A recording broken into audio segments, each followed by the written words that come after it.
یہ جو ہم روزانہ یہ جو اس ماہ میں ہم نے عزائے فاطمیہ کا انعقاد کیا ہے، لوگ طرح طرح کے سوال کرتے ہیں، مولانا صاحب اس کی کیا ضرورت ہے، کچھ زیادہ ہو گئی، اس سے پہلے تو اتنی مجلسیں نہیں ہوتی تھی، 10-15 سال پہلے اگر آپ دیکھیے تو ایک تاریخ شہادت پہ مجلس ہو جایا کرتی تھی، اب اتنی مجلسیں، کہیں خمسہ ہو رہا ہے، کہیں عشرہ ہو رہا ہے، کہیں اتنی مجلسیں، اتنی مجالس کی کیا ضرورت ہے؟ کہ کبھی کبھی لوگ ہوتے ادھر کے ہیں، باتیں ادھر کی کرتے ہیں۔ بھئی لوگ یہی تو اب تاریخ کا فقرہ سن لیجئے، جناب سیدہ کے لیے لوگ یہی تو کہتے تھے، یا علی سیدہ سے کہیے کہ یا دن کو رویا کریں یا رات کو رویا کریں، ہر وقت گریہ نہ کیا کریں، قبر رسول پہ گریہ، مدار رسول پر گریہ، مسجد نبوی میں گریہ، اپنے گھر میں گریہ، ہر جگہ پہ گریہ کرتی ہیں، آخر اس گریہ کا مسئلہ کیا ہے؟ اب مجھے آپ یہ بتائیے کہ یہ گریہ برا کیوں لگ رہا تھا؟ کیا کہنا، اور گریہ برا کس کو لگتا ہے؟ سنیے گا، علامہ اظہر حسنین زیدی پاکستان کے بہت بڑے خطیب گزرے ہیں، بلکہ بچوں کے لیے عرض کر دوں کہ اس دور کے خطبہ نے بہت سے نکات کا چربہ کیا ہے، انہی کے نکات کا چربہ ہے جو آج کل لوگ استعمال کر رہے ہیں۔ وہ پڑھا کرتے تھے، حالانکہ میں اس میں ان کی مثال میں ذرا سے ترمیم کرنا چاہوں گا، اس ترمیم کے ساتھ میں پڑھنا چاہوں گا۔ انہوں نے جو پڑھا تھا وہ یہ تھا کہ ایک گاؤں میں ایک باپ تھا اور ایک بیٹی تھی۔ باپ یہ چاہتا تھا کہ امت کو علم حاصل ہو جائے، جہالت ختم ہو جائے، امت سے یہ جو گندا پانی پینے کے عادی ہو چکے ہیں انہیں مائع صافیہ پلایا جائے، انہیں شفاف پانی پلایا جائے، یہ جو موت کی آغوش میں جا رہے ہیں انہیں آب حیات پلایا جائے، یہ جہالت کی تاریکیوں میں ٹامک ٹوئیاں لگا رہے ہیں انہیں علم کے اجالوں میں لایا جائے۔ مگر گاؤں کے چودھریوں کو، گنڈوں کو، دہشت گردوں کو یہ کہاں برداشت ہوتا ہے کہ گاؤں میں علم کی شمع روشن ہو جائے۔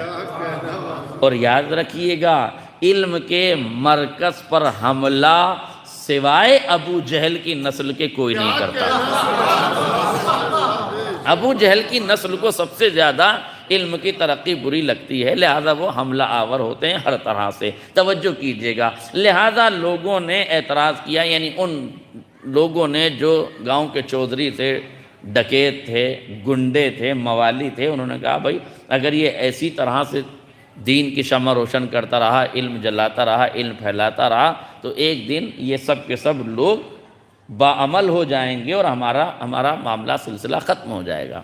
لہذا انہوں نے سازشیں رچی، اور سازشیں رچنے کے بعد اس پدر گرامی قدر کو قتل کر دیا،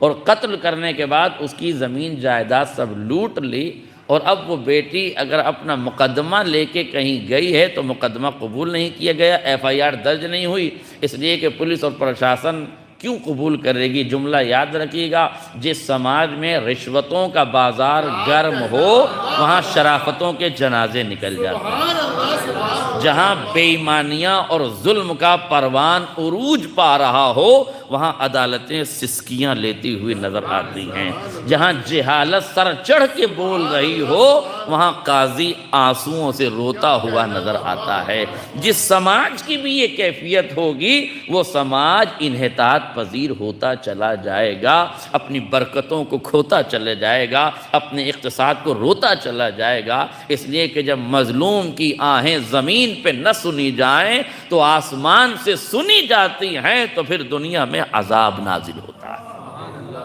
اس لیے یاد رکھیے گا، نتیجہ یہ ہوا کہ پولیس نے سنا نہیں، پرشاسن نے سنا نہیں، مقدمہ درج نہیں ہوا۔ بیٹی نے ایک کام کیا، کام یہ کیا کہ جب چاروں طرف سے مایوس ہو گئی تو جانے کے بعد ایک چوراہے پر بیٹھ گئی، 10 منٹ روزانہ چوراہے پر بیٹھتی تھی، 5 منٹ اپنے بابا کی فضیلت پڑھتی تھی، 5 منٹ اپنے بابا کی فضیلت پڑھتی تھی اور 5 منٹ اپنے بابا کی مظلومیت پڑھتی تھی۔ تھی، میرا بابا علم کے چراغ جلا رہا تھا، اسے بہیمانہ طور سے قتل کر دیا گیا، اسے مظلومانہ طور سے قتل کر دیا گیا، اسے ظالمانہ طور سے قتل کر دیا گیا۔ 5 منٹ فضائل، 5 منٹ مصائب، ایک چوراہے پہ بیٹھ کے یہ مختصر سی مجلس کرتی رہتی تھی۔ توجہ کیجئے گا، اب چند دن تو یہ سلسلہ چلا، مگر قاتلوں کے پیٹ میں درد ہونے لگا۔ انہوں نے گاؤں کے پنچوں کو جمع کیا اور جمع کر کے کہا بھئی اس بیٹی کا رونا بند کیا جائے، اس بیٹی کا رونا بند کیا جائے۔ کسی نے پوچھا بھئی دیکھو تم نے اس کے بابا کو مار دیا ہے، مقدمہ درج نہیں ہوا، تم پولیس پرشاسن نے تمہارا کچھ نہیں بگاڑا، تمہارے اثر و رسوخ کی وجہ سے، تمہارے آتنک کی وجہ سے، تمہاری دہشت کی وجہ سے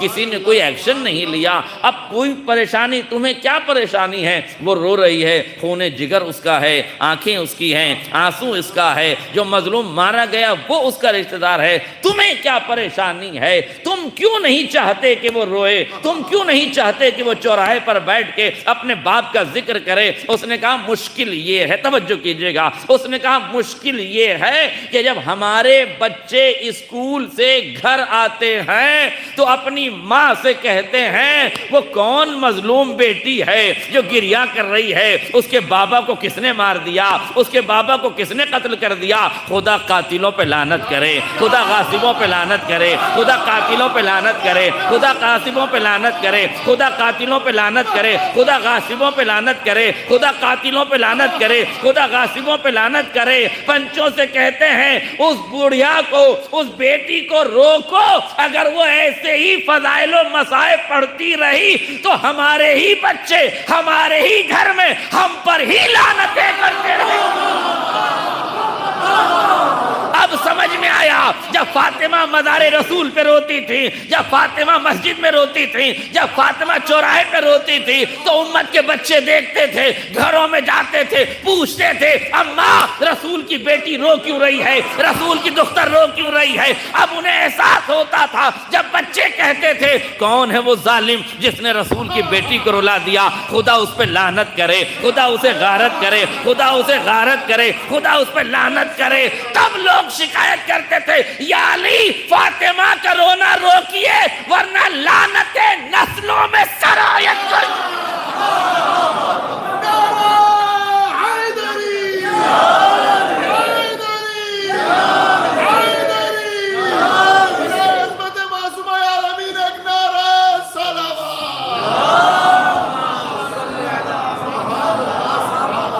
لہذا ہم فریضے کے ذمہ دار ہیں، ہم وظیفے کے ذمہ دار ہیں۔